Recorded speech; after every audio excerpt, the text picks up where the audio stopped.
My name is James Birdsong. I've been a barber in Eastern Pennsylvania for 18 years. I guess I started this whole thing out when I was like 9 years old. My dad was the first person that cut my hair. You know, as I got older, I started to not like his haircuts and would always try to fix it after he got done.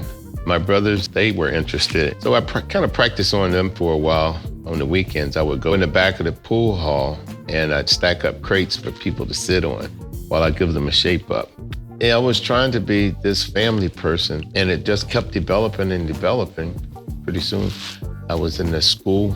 I went through the college program, and after I got the license, I needed a job. So I went to the shop that I thought was getting the most business in the area, and he gave me a break.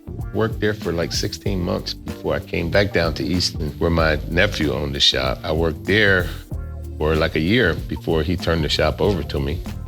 And I've just been working there ever since. But the role in the community has changed a lot since COVID. I had books that I would give out. Guys would come over and they just argue about football and basketball and all other kinds of sports, and it'd be like really loud. Kids that were going to college, sometimes they'd come in for a haircut and I'd just give them the haircut. It's on me, and give them gas money to go back to school.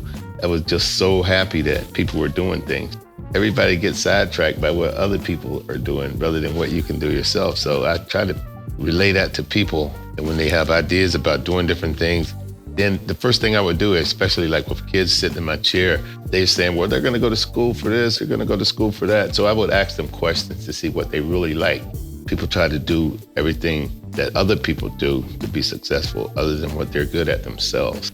I never tried to seek credit for it or anything like that. It's just that I see the person as they develop, you know, and it makes you feel good when you say, wow, you know, I was a part of that. If you want to 5 o'clock in the morning or 10 o'clock at night, just give me a call.